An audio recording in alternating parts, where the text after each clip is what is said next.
Is up, fellow kaiju, not kaiju fans, Godzilla Car here, and welcome to my new kaiju vlog video.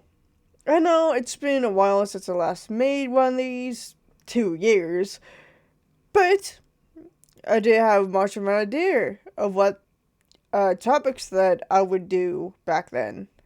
And thanks to Dr. Conjira and Gojirax28, I have sort of a backlog now of topics. So without further ado, this vlog topic is how I would do a Gamera film. So it would be live action, and it would have some practical effects, but the kaiju themselves and other related effects would be CGI. For the kaiju, we of course have Gamera, and this Gamera will be 60 meters tall or 196.8 feet tall. And the base look of this Gamera is Gamera Rebirth design. He will just be much greener, and there will be some aspects of the 1999 Gamera design in the head. Its main weapon would be the plasma fireball of the Heisei series. The enemy kaiju would be Gurion. He would be 57 meters tall, or 187 feet tall. He would also be 130 meters in length, or 426.5 feet in length. And of course, his base design will be the Rebirth design, but much bluer. He'll still be proficient in melee combat, and his blade is of course very sharp, and his shurikens will be coming out of those grooves on the top of the head/blade. I'll put it like somewhere like over here to show you what I mean. Now for the story. Before the opening credits, it would open with a shot of Gamera looking at the sinking Atlantis with a mournful expression with subtitles that reads, Atlantis, 9600 BC. The next is out in the ocean, where we see the tip of Gurion's blade disappear beneath the waves. Now a hard cut to black before the title appears as Gamera roars over it.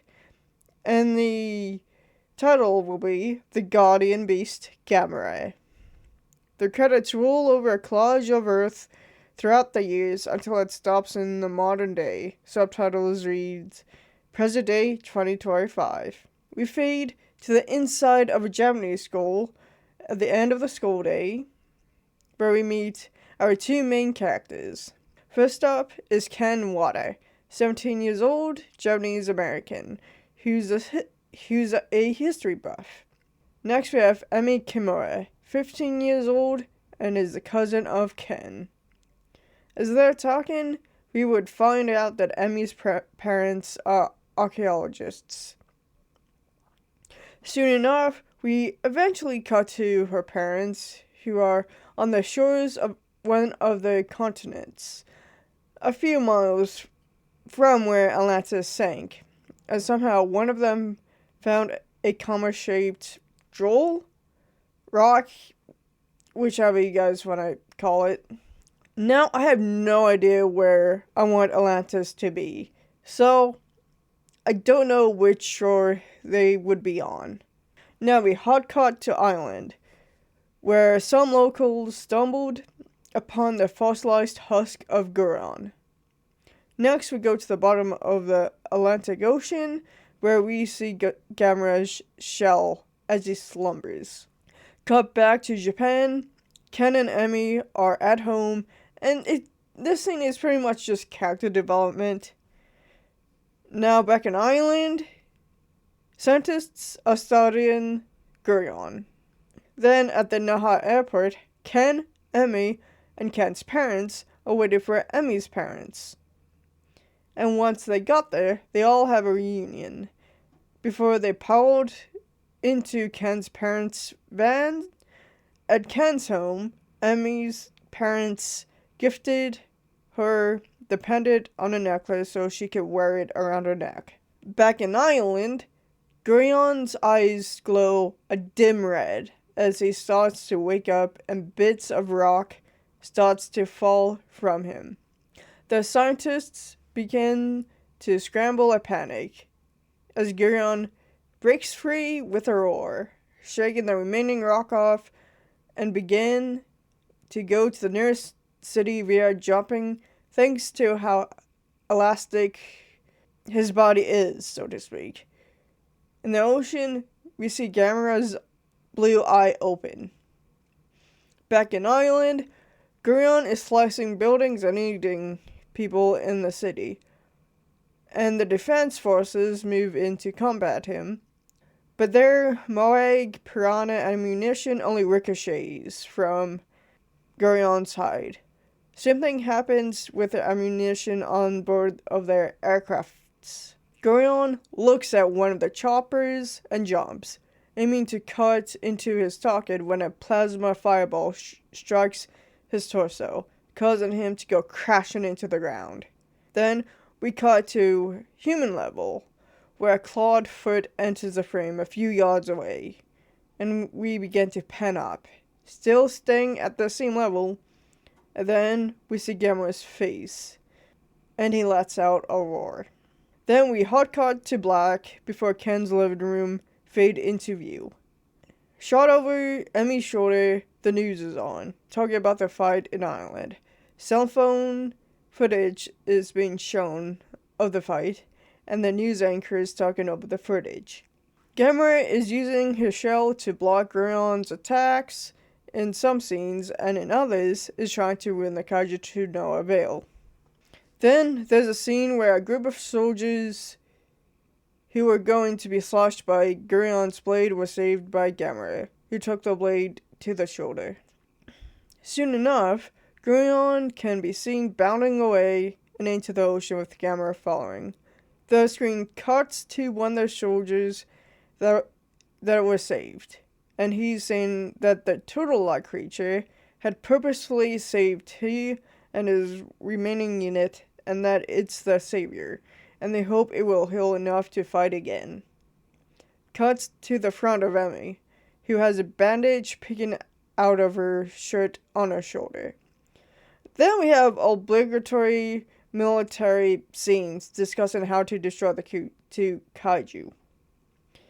In school, Emmy is doing her homework in a free period and is interrupted by some boys in her class saying about how the military from all around the world will defeat the kaiju, and she simply glances over at them and tries to ignore them. In the Atlantic, Gurion is targeting a cruise ship that ends up being defended by Gamera, and he gets a slash on his neck.